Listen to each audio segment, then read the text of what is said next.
Most people carry a quiet ache through life, a feeling they can't quite name. They wake up weary, drift through their days in a fog of overwhelm, and fall asleep haunted by a persistent whisper. Is this really it? It's not a failure of effort.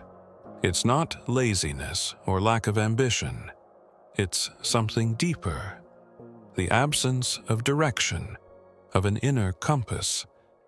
When life becomes loud and chaotic, that's exactly when Stoicism steps in, not as an ancient relic, but as a living, breathing philosophy anchored in 4 enduring virtues: courage, discipline, justice, and wisdom. These aren't abstract ideals. They're practical foundations, steadying forces that bring clarity, strength, and resilience to everyday life. Courage propels you forward when fear urges retreat. Discipline keeps you grounded when motivation vanishes. Justice channels your power toward purpose. And wisdom? It cuts through the clutter and helps you see clearly. If you've felt adrift, reacting rather than leading, this is your invitation to a better way. And if this space we're creating speaks to something within you, I'll ask just one thing. Tap the subscribe button. It costs nothing, but it means everything. Let's begin where all true change begins, with courage. Because the more deeply you reflect, the more you realize everything rests on this one virtue. And courage? It's rarely loud. It's not just for grand gestures or spotlight moments. It lives in the quiet discomfort of unseen decisions. It's the courage to speak truth in a world obsessed with appearances, to forgive the unapologetic, to walk away from comfort that no longer serves you. But most of all, it's the courage to be yourself, especially when who you are doesn't match the mold. Carl Jung said, "The privilege of a lifetime is to become who you truly are."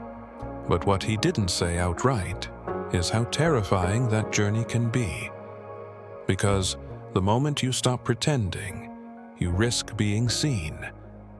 And with that comes judgment, misunderstanding, and rejection. But here's what Stoicism reminds us. Being misunderstood isn't the real threat. Living a life that isn't yours, that is. Marcus Aurelius told us again and again, we are meant for more. Waste no more time arguing what a good man should be. Be one. That's the Stoic path. Not to wait for fear to vanish, not to debate endlessly over the right action, but to act, to rise, to live by the values we claim to hold. Take a step back for a moment. Why does all this matter? Because when fear is in charge, your world begins to shrink. You say no more often. You avoid the unknown. You sidestep growth. And one day, you wake up to a life built not from passion, but from avoidance. That isn't life. That's survival on mute. Fear is sly. It disguises itself as reason. It says, wait until the timing is right. Play it safe, just in case. Or my personal favorite, what will people think? But as the Stoics would remind us, those people, they're not in the arena with you. They won't live with the weight of your inaction. You will. Picture this. You're standing at the edge of a metaphorical cliff. Below you lies everything you've outgrown. Behind you, all that you've already done. Ahead, the leap, the truth you've been trying not to face. Maybe it's launching a business, ending a relationship, relocating, or speaking a truth that scares you. You know, the jump is necessary, but your legs won't move.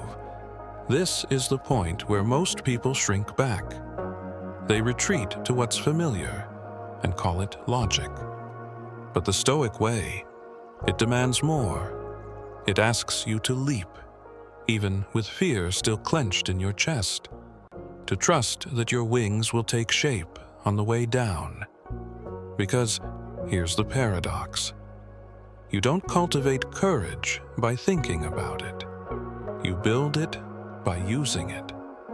Every time you push through fear, even just a little, you send yourself a message. I can do hard things. And that message rewires you. It becomes your new inner voice, not the one that whispers, "What if you fail?" but the one that asks, "What if this changes everything?" Socrates once said, "The unexamined life is not worth living." To that I'd add, a life unlived isn't either. A life shackled by fear isn't living. It's a long postponement. So let's make this practical. Don't try to conquer fear in one go. Start small. Send the message. Enroll in the course. Speak your truth in a single conversation. Just one uncomfortable act per day. That's it. Stack those moments day after day, and everything shifts. You begin to feel lighter, more grounded, someone you trust. And here's the magic. Fear doesn't vanish, but your relationship with it changes. It becomes background noise. You notice it, nod politely, and move anyway. That's courage. Not loud, not dramatic, just consistent. Plato once said that courage is knowing what not to fear, and that's crucial. Most of us are afraid of the wrong things. We fear opinions, embarrassment, rejection.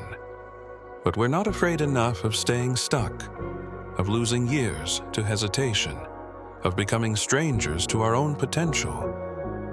Let that settle for a moment.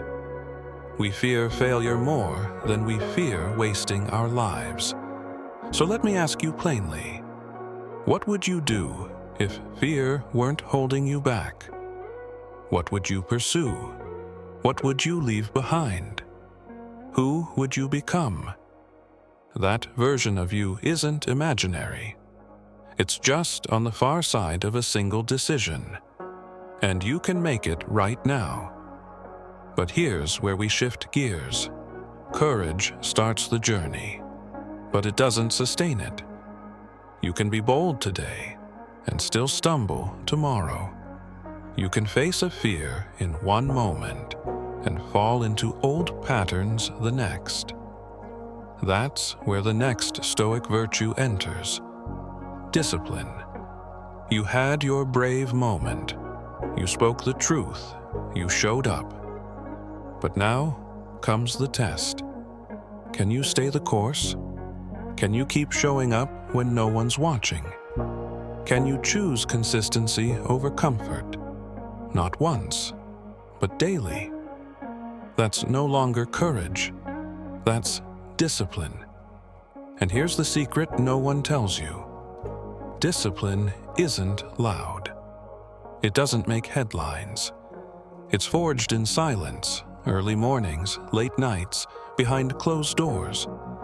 It lives in those tiny, overlooked decisions. Comfort or growth. Pause or push forward. Excuse or execution. Most people don't even realize they're making a choice, but they are.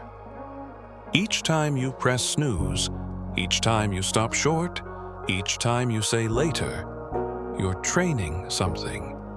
You're shaping habits, whether you're aware of it or not.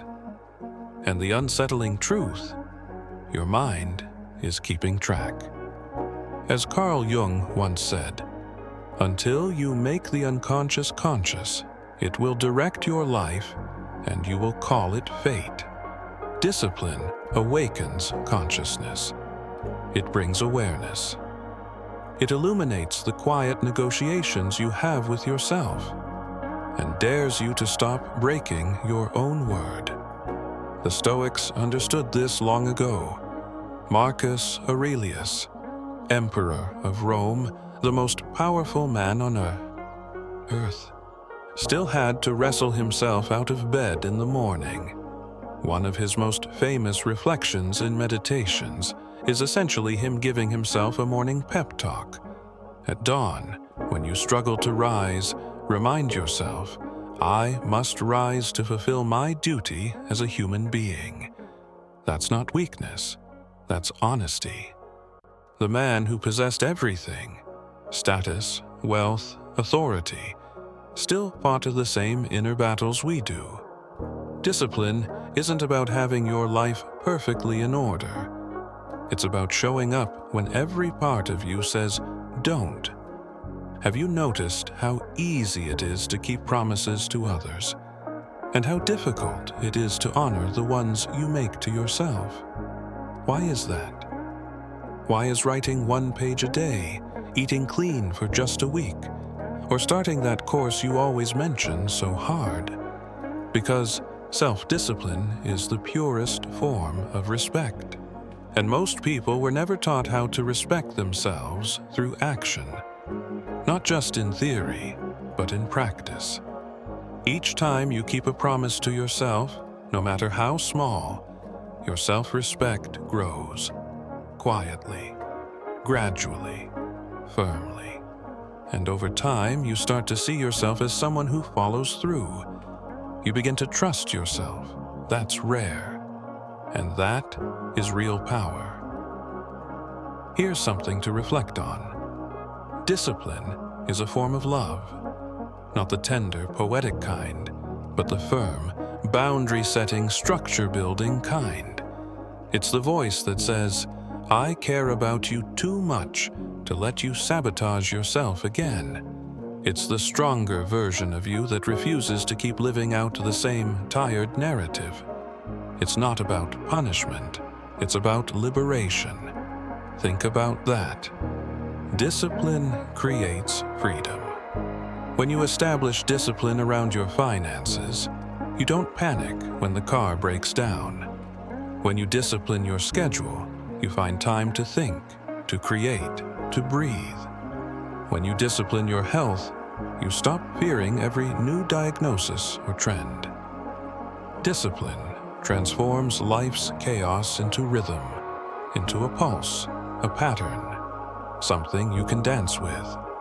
Something that steadies you when the world feels off-kilter.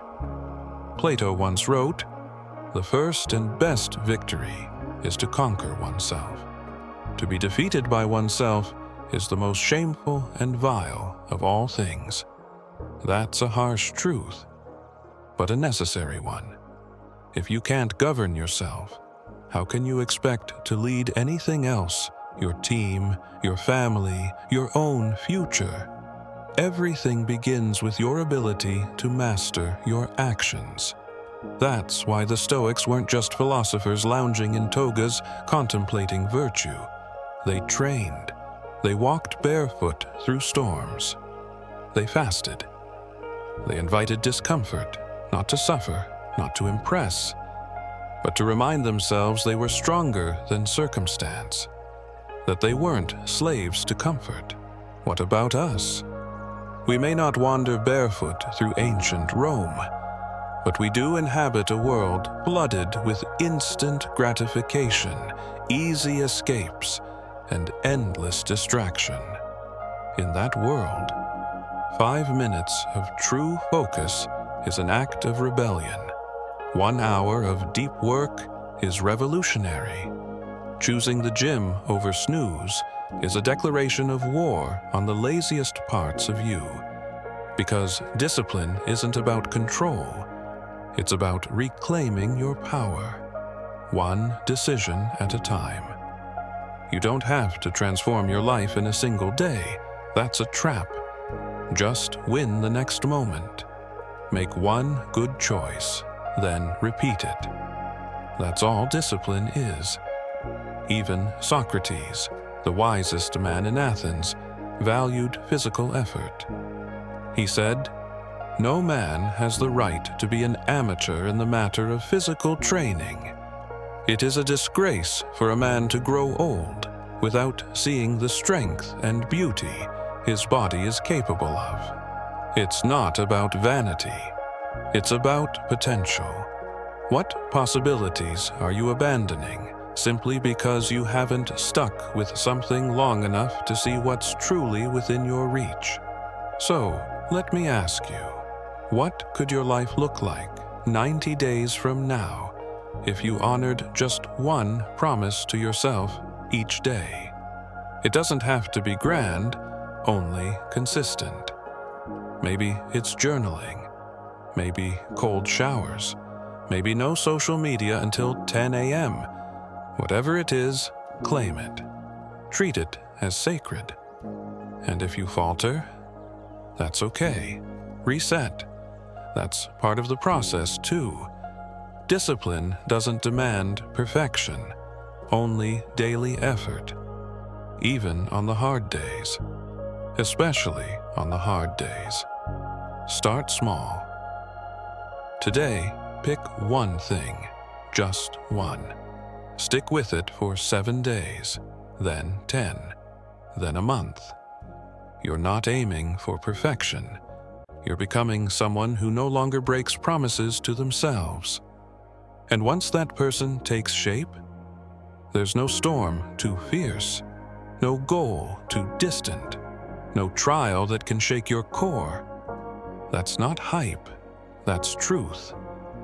That's what the Stoics grasped. That's what modern science confirms. And that's what discipline delivers. Now, if discipline gives you strength, the real question becomes, what will you do with that strength? Because strength without purpose is just ego, and self-mastery without service, that's just selfishness disguised in a hoodie. We live in an era where opinions are loud, constant, and often contradictory. Social media is a battleground of beliefs. News headlines twist truth into anxiety. Even those closest to us can see the same moment through entirely different lenses. In that storm of noise, you're simply trying to find what's right. That's why justice, as the Stoics understood it, wasn't a checklist. It was a compass, a steady guide through the gray, helping you move through life with clarity, with integrity, and with purpose. Marcus Aurelius often spoke of being a citizen of the world, living not for personal advantage, but for the collective good. And he didn't merely preach it, he embodied it day after day, as an emperor bearing a weight of authority few can fathom. But here's what people frequently overlook. Justice isn't just something we owe to others. It also extends inward. It means being fair to yourself, respecting your own body, refusing to deceive yourself simply to dodge temporary discomfort. It's about holding yourself accountable, not striving for flawlessness, but for actions rooted in principle. It's recognizing your influence, even in fleeting, seemingly insignificant moments. Let's bring that into real life. Imagine you're in a team meeting. A colleague is interrupted or talked over again. You notice. Everyone notices. That awkward hush settles in. Most stay silent, but inside something tightens. You know something unjust just happened. You don't need to deliver a passionate speech. Justice might just be checking in with that person afterward, acknowledging what occurred and ensuring they're heard next time. A small gesture, yet it carries great meaning. Or consider when someone sends you a spiteful message or fans the flames of gossip. You could chime in, or you could choose to halt it, not from a place of superiority, but with quiet resolve. As Epictetus put it, It is not he who reviles or strikes you who insults you, but your opinion that these things are insulting. Stoicism teaches us to respond deliberately. Justice doesn't shout. It doesn't seek attention. It simply chooses what's right, calmly, consistently, with quiet strength. And when someone says, "Why bother doing the right thing if no one else is?" that's the precise moment where virtue either takes root or withers. Justice isn't about trade-offs. You don't do it for a reward. You do it to shape the person you are becoming. Aristotle warned, the worst form of inequality is to try to make unequal things equal. In today's world, where convenience often overshadows conviction, justice might look like going against the tide, saying no while others nod along, staying honest when it's easier not to, refusing shortcuts even if no one's watching, because when you do that, you become someone trustworthy, someone dependable. There's a common misconception that justice is soft, something for idealists. But true justice demands immense fortitude. It calls for bravery to intervene, discipline to persist, wisdom to navigate complexity. The Stoic virtues are interconnected. You cannot practice one in isolation. If your discipline serves only yourself and your courage is untethered from ethics, then what's the purpose? Carl Jung once remarked, "The world will ask you who you are, and if you don't know, the world will tell you." Justice is part of your answer. It helps construct a moral compass, not swayed by passing trends or popular opinion. You don't wait for approval. You become a living example of your values. Think about the people you truly admire. Really reflect. Chances are they weren't just clever or capable. They were fair. They stood for something. They helped others, even when there was nothing in it for them. That's the power of justice. Its influence lingers. One small act can spark a chain of others. Now, let's take a step back. Suppose you've spent months cultivating discipline. You've refined your habits, quieted your fear. You've even begun standing up for others. Then, a moment arrives, unexpected, a moral crossroads. Suddenly, all that clarity slips away. And this is where justice passes the torch to wisdom. Because life rarely offers neat black and white scenarios. Justice and practicality don't always align. Sometimes your values are tested by tangled realities. There won't always be a clear choice. So how do you see through the fog? That's the role of wisdom. The virtue that connects them all. The one that doesn't just guide you to act, but to act with discernment. And that's where we're headed next. The virtue that lets you sift through the noise. Often, the challenge isn't knowing what to do. It's knowing what matters. Life bombards us with headlines, endless feeds, a million voices all clamoring for attention. Everything feels urgent, but not all that's urgent is important. And not everything loud speaks the truth. That's where wisdom enters, the quiet force that helps you detect the signal in the static. Wisdom doesn't clamor, it listens. It doesn't react, it evaluates. It offers that essential pause between impulse and response, that split-second space where you reclaim your agency. As Epictetus said, we have 2 ears and 1 mouth, so that we can listen twice as much as we speak. Live by that, and the world starts to look clearer, not just through the lens of emotion, but of understanding. Stoicism isn't about numbing yourself or burying feelings. It's about not letting those emotions seize control. Emotions can ride along, but they don't get to steer.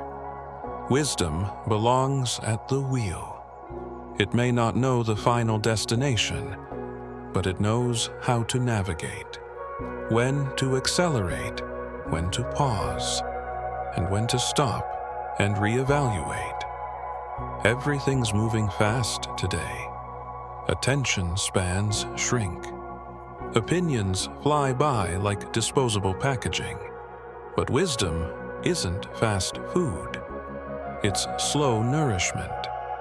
It's showing up daily, reading, journaling, reflecting, learning through mistakes, asking questions, trying again with clearer insight.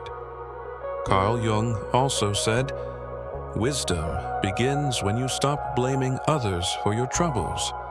That's not just a quote, it's a transformation. When you stop outsourcing your peace, your vision sharpens. And let's be honest, true wisdom is rare precisely because it's demanding. It calls for humility, the kind that admits, I don't have all the answers. In truth, I likely understand very little, but I'm open to learning more. Socrates, often revered as the greatest mind of his age, famously declared, "I know that I know nothing." That wasn't resignation. It was strength, because the moment you acknowledge your limitations, you open yourself to genuine discovery. Plato believed wisdom was the soul's capacity to perceive truth, even when it lies buried beneath noise, illusion, and distraction. In an age overflowing with filters, both digital and psychological, that insight is more vital than ever. How often do we confuse fame with authority, volume with depth, a viral opinion with a lasting truth? Wisdom slices through that confusion. It's the internal compass that doesn't pivot with popular trends. It pays no heed to the algorithm. It's anchored in reality, grounded in core values, and it's patient. While modern life chases instant rewards, wisdom plays for the long run. It's not about winning debates. It's about truly understanding others and yourself. Picture this. You're driving through a storm. The road is slick, the view ahead fogged. You can't control the rain. That's life. But you can switch on the wipers. That's wisdom. It doesn't eliminate the storm. It simply helps you see well enough to steer through it. It calms the chaos. It gives you a better chance of reaching the other side intact. So, how do you cultivate wisdom? You can't download it. You develop it deliberately. One of the most effective habits, journaling.